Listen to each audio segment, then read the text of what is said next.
It's a Tuesday, and that means we're talking Arizona Fall League. A bunch of catchers hit a bunch of home runs. Let's talk about it. You are Locked On MLB Prospects, part of the Locked On Podcast Network, your team every day.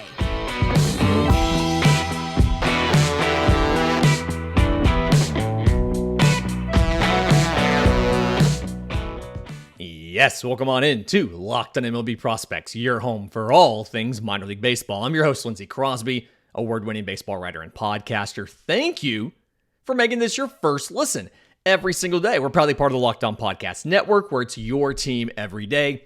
And I want this to be your show. If you have questions for us, show ideas, segment ideas, anything like that, tons of ways to get them to us. I'm on Twitter at Crosby Baseball, probably the best option there. But the show has a Twitter account. We have a Discord, an email, a subtext. It's all in the episode description. It's all in the show notes.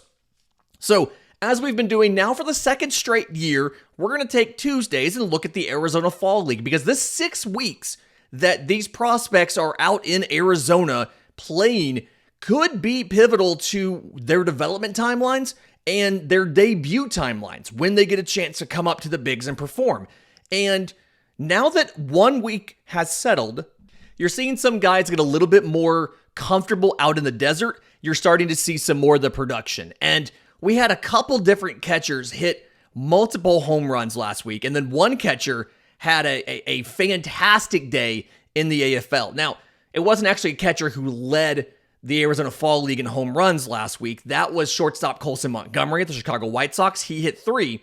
And then first baseman Kyle Manzardo of the Cleveland Guardians hit 2. But catcher Harry Ford of the Seattle Mariners hit 2 home runs last week. He actually went 2 for 11, scored 4 runs because he walked 3 times, struck out 4 times, had 7 RBIs. So not great batting average-wise, but had a decent week. And he's a top prospect we've talked about plenty of times before. So Michael Trautwein of the Cincinnati Reds, he hit 2 home runs last week. Another scenario where didn't actually do that outside of the home runs, was 2 for 7 at the plate. The only 2 hits were the 2 home runs. Scored 3 runs, 5 RBIs, 3 walks to 3 strikeouts, and stole a base, which is not always something catchers do. And the story here for Michael Trautwein, 13th rounder in the 2021 draft out of Northwestern, and really didn't have the offensive success you would expect coming out of college for a guy to get drafted. His cumulative slash line for 3 seasons in college, right around 97 games, because again, they lost 2020. They only got like a handful of games that year. But his cumulative college slash line, 230, 326, 394 with 14 home runs. In 3 seasons in the minors, mostly single A and high A, but he did get 49 games in double A Chattanooga last year in the Southern League. He has an overall 222 batting average and a 333 slug. But last season, 248, 360, 384. Hit 6 home runs, including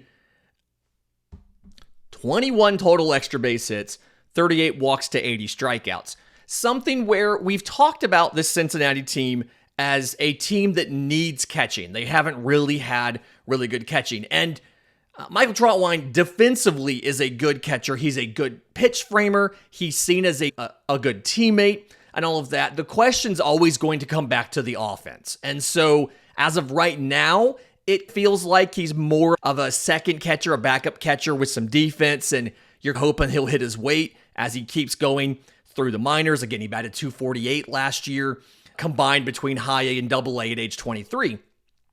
But the fact that he was able to get 2 home runs out last week in Arizona gives you a little bit of hope. And he has 3 now during his time in Arizona. It gives you a little bit of hope that hopefully he can get his offensive performance to a next level.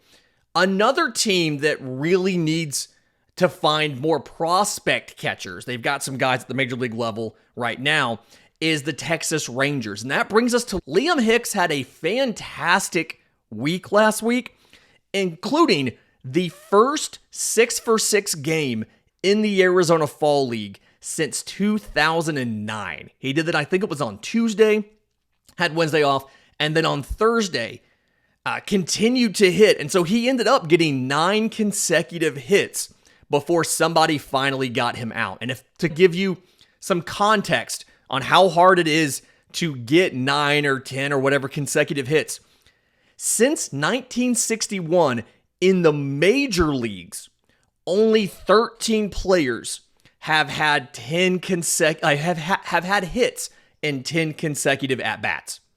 To give you some context as to how hard this is to do. So for Liam Hicks, his overall week last week, he was 11-12, 2 doubles, 7 runs, 3 RBIs, a walk, and a strikeout. So 2021 ninth rounder out of Arkansas State, and spent most of the year divided between high A and double A. This is Liam Hicks.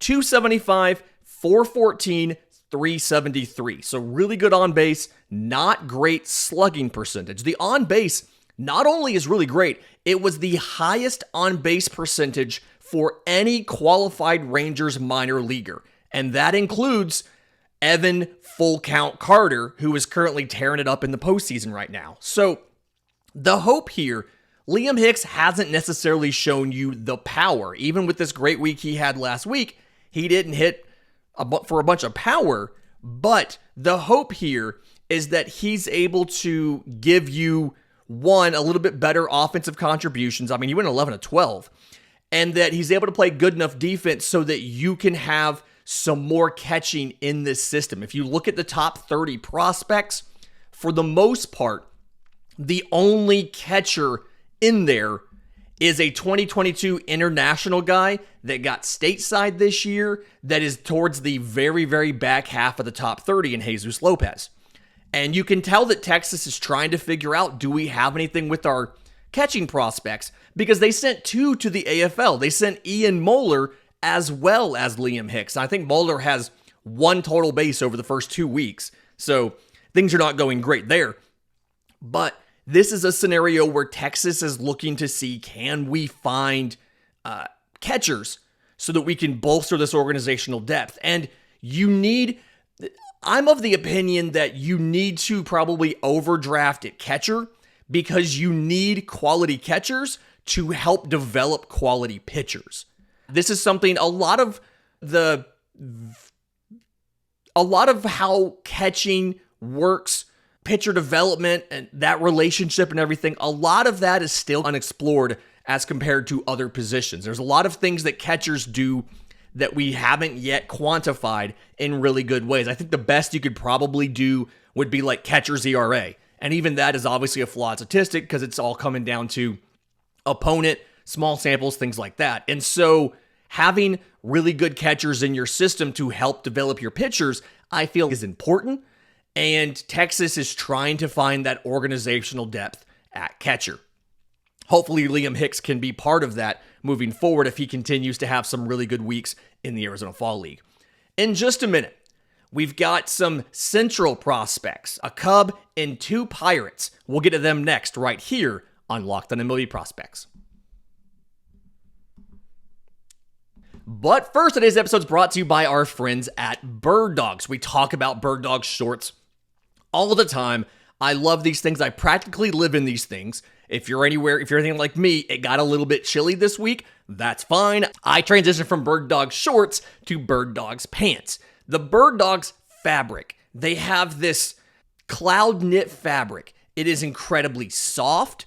It stretches, gives you a slimmer fit. It's anti-stink and sweat wicking, so it keeps you cool, it keeps you dry, it makes you look good, and these pants work in just about every single situation. They've got joggers, they've got traditional pants. You can wear them to the grocery store, you can wear them out for drinks, you can wear them to the golf course. Whatever you might be doing, you can wear Bird Dogs pants. They're fantastic. So go to birddogs.com/LockedOnMLB or enter promo code LockedOnMLB at checkout for a free Bird Dogs water bottle with your order. birddogs.com/LockedOnMLB for a free water bottle at checkout. You will not want to take your Bird Dogs off.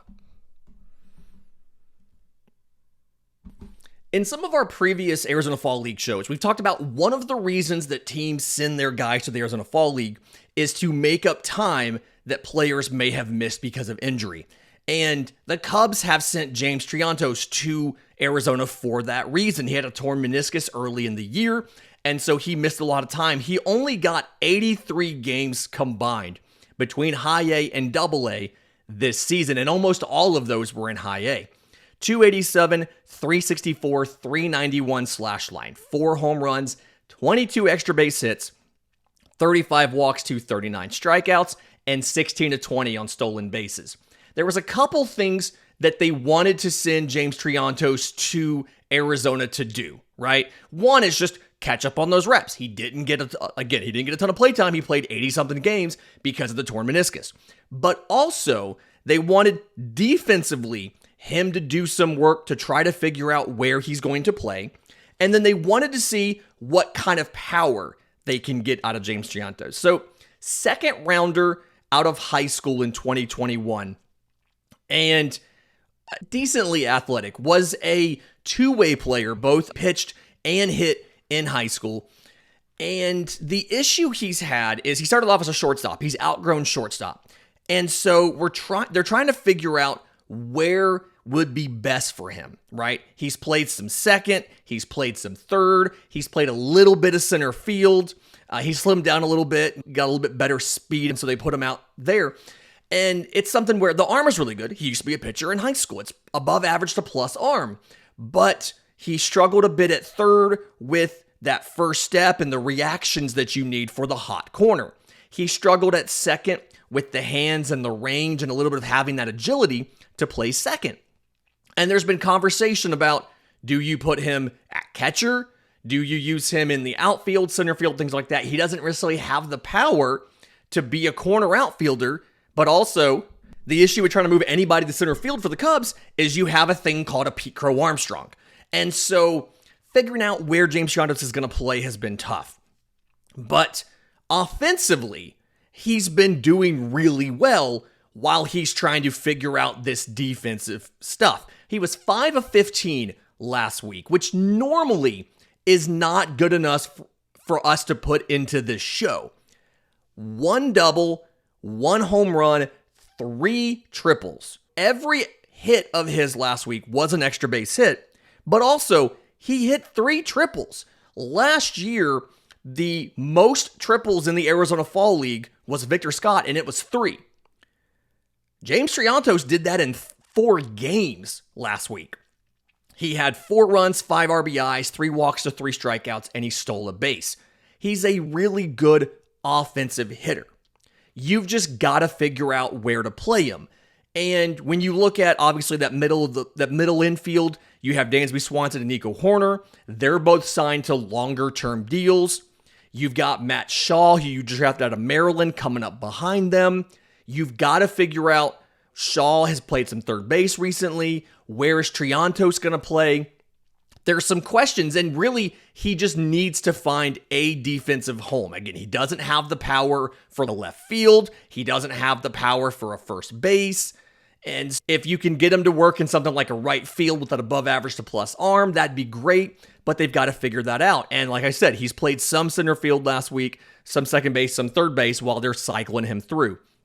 The Pirates had 2 guys that had really good weeks last week. Jack Brannigan, the 3rd rounder in 2022 out of Notre Dame, was a guy that I was talking about. I was on a podcast going into the Arizona Fall League, and they asked me about who I thought was going to be a sleeper out of prospects we probably hadn't heard of, and I named Jack Brannigan in there.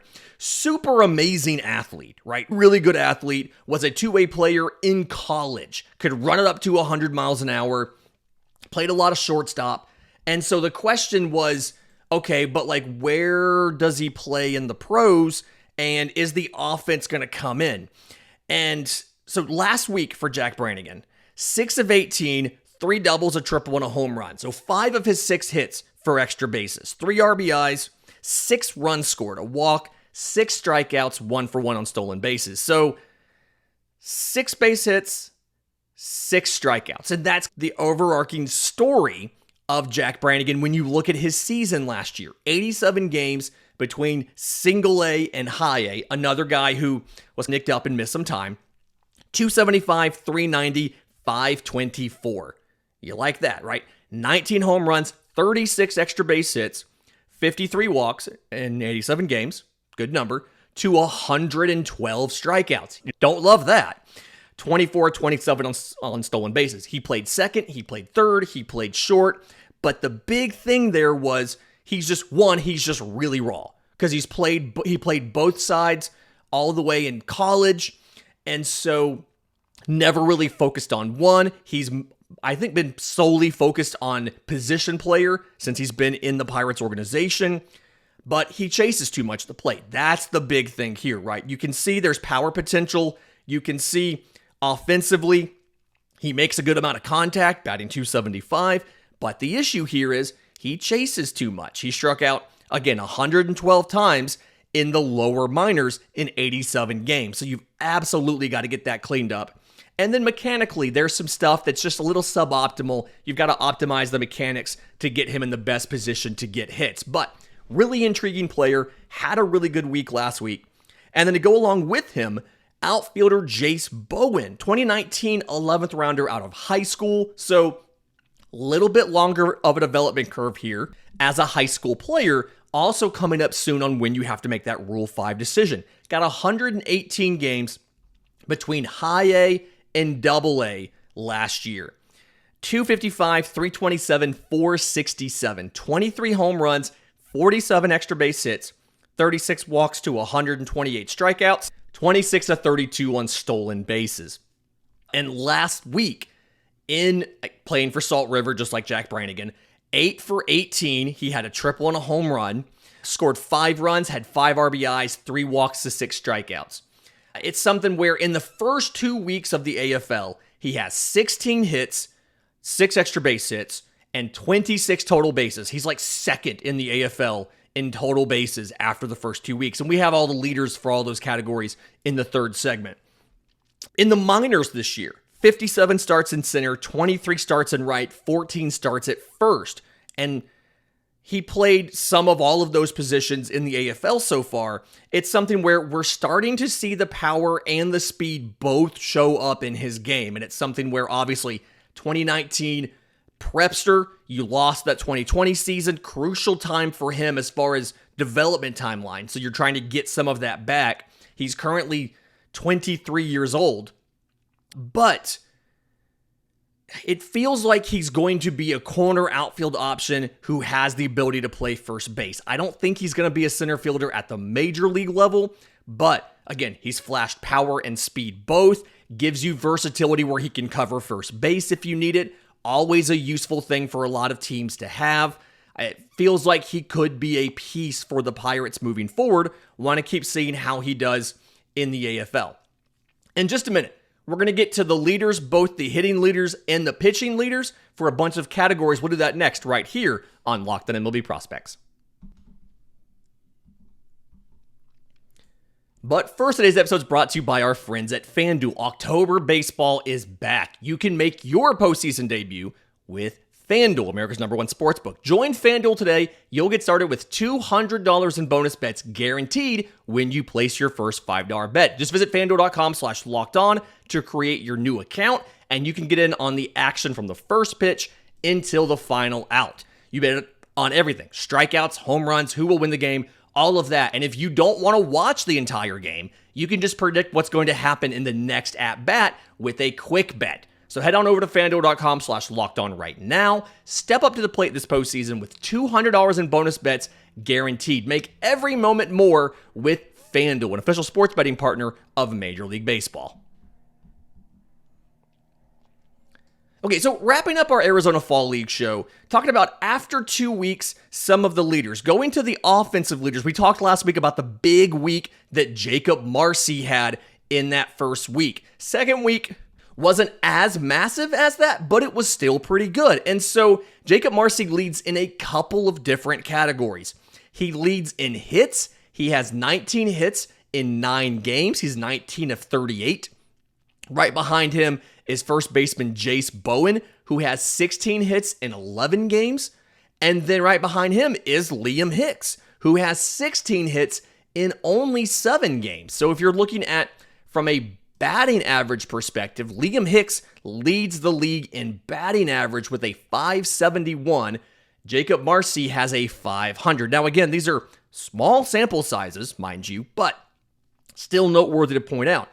Extra base hits, Marcy has the lead there as well. He's got 9 extra base hits. When it comes to home runs, there are 6 players tied with 3 home runs. 2 of them are catchers, Michael Trautwein, who we mentioned in the first segment, Harry Ford, who we mentioned in the first segment, and then Kyle Manzardo, Colson Montgomery, as well as third baseman Graham Pauley and first baseman Wes Clark. Stolen bases, this is no surprise if you listen to our preview show. Victor Scott of the St. Louis Cardinals is 9 for 10 on stolen bases. Right behind him, though, on the same team, on Scottsdale, second baseman Oliver Dunn is 8 for 8 on stolen bases. Nasim Nunez from the Miami Marlins is 6 for 6 on stolen bases, and Arizona's AJ Vukovic is 6 for 7. Gonna be a little bit of competition, but Victor Scott feels like he's gonna run away with it. And that pun wasn't intended, but I'm gonna leave it in.